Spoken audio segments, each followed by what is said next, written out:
All right, let's see what Musk's been up to. Musk news. I love this one at the tippy top from The Guardian.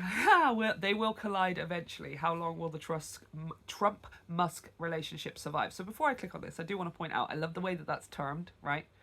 Like, the bromance may fade. Never was a bromance. Literally, never was a bromance. Those two people do not like each other, and I don't think they ever liked each other. Elon Musk masks the liking, probably thinks that he likes Trump, but that's because of the proximity to the position that Trump is in, and obviously Elon Musk has a huge ego and stuff or whatever. But but Trump, he does not like Musk. He never liked Musk. The whole like neurodivergence thing and stuff and this and everything else. Talking too much, talking too fast, talking about too many different random subjects. It reminds me of when I used to talk to my grandpa, and I would just constantly be blah blah blah blah blah blah, and this and this and blah blah blah, and have you seen this? And blah blah blah blah blah blah. I think there's an element of that kind of like with Trump and Elon. Do you know what I mean? Like sort of, I think it's less a bromance and more of a father-son kind of thing. And this was initially. I don't think it's like that anymore. I think it initially started out as, Elon Musk sort of being already older, already established and worth so much money, and Trump could sort of look at him as this sort of, that's what I would have wished my sons could be, and possibly I could have been to my father as well. After Trump's dad left money behind, and he totally just decimated it and lost everything multiple times over and stuff. He probably looked at Elon Musk and was like, oh, I wish that's what I could have been to my father. And again, this is not conscious. This is all happening on a subconscious level. And Elon Musk is looking at Donald Trump and kind of like, yeah, a little bit sort of father-son relationship sort of thing. Like, this is a person who I can make pay attention to me because he needs me, which did not happen, obviously, growing up. Like, his parents, really, but his father could have very easily just shrugged him off and be like, just get out of the way. You're not necessary in my life. Whereas Trump, because of the amount of money that Elon is worth and, his influence and what he's able to do with tech and internet and social media and stuff, he needs him. Yeah? So they kind of really give each other what each other needs in a megalomaniacal, narcissistic kind of way. I would say less romance and a little bit more father-son. But it's interesting how they say, will they collide eventually? Because the first thing I think there is like planets, like two planets colliding. Planetary-sized egos, I suppose.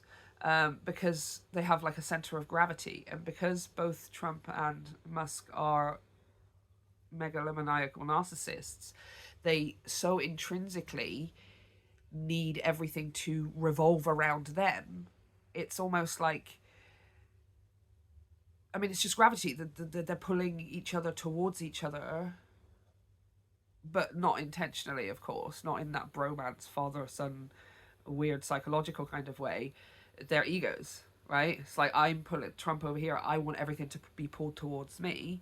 Musk's over here. I want everything to be pulled towards me. They're just sucking everything in towards and around them that eventually they're just going to, right? I don't know if you guys saw, but speaking of planetary-sized egos and stuff, and both wanting the center of attention, did you see Time Magazine's new cover? Wow. Do you know what? That was kind of like brave, right? The media is not always brave all the time. It's not always brave all the time. In fact, I would say it's not brave nowhere near enough of the time that it could be. But this is brazen, and I'm here for it. I don't know if you guys saw his reaction. I'll show you here in a second, but it's, yeah. Which features Elon Musk, not the president, behind the Resolute desk. During a press conference Friday alongside Japanese Prime Minister Shigeru Ishiba, Trump tried to play it off as if he were totally unbothered by the cover. Yeah, so basically he was asked, what do you think about it? And I think it was interesting. Let me just show you. This is what happened. Mr. President, do you have a reaction to the new Time magazine cover that has Elon Musk sitting behind your Resolute desk?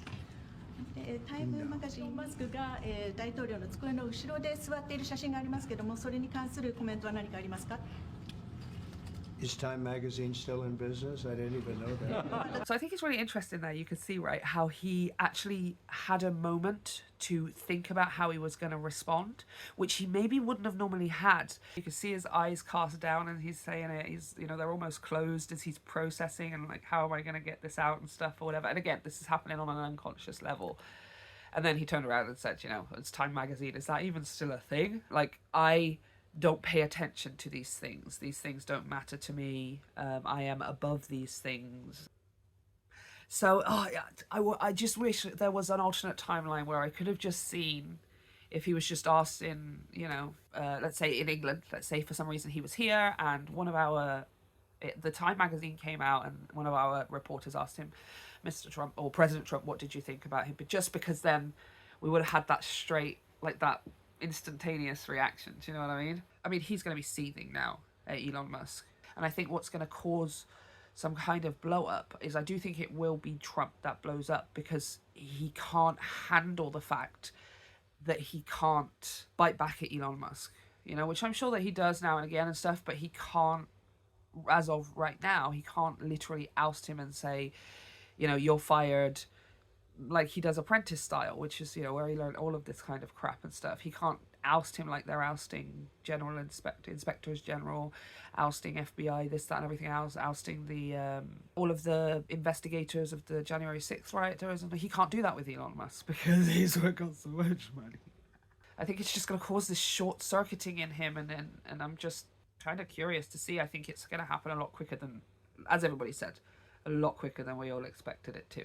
I think Musk right now is kind of feeling a mix of things where on the one hand he's like, yeah, I'm on the front of time, like, yeah, look at that, you know, like I'm kind of showing them who's boss, maybe even including Trump. But I do think there's a part of him that because of this possible daddy son kind of thing and viewing Trump as father authoritative kind of figure, he's probably quite nervous and worried about being around Trump and stuff right now, because it's like, I didn't have any control over this. I didn't tell Time magazine to do that. I don't think he did anyway, and it seems like it's, you know, they're trying to get under Donald Trump's skin by doing it. I feel like, you know, he's probably quite nervous about being around Trump right now and stuff, and like, you know, I've been trying to get in your good books and get on your side, and other people are kind of turning me against you or turning you against me, and but then also being conflicted because he definitely has also got a planetary sized ego and loves the fact that he's being portrayed as president of the United States.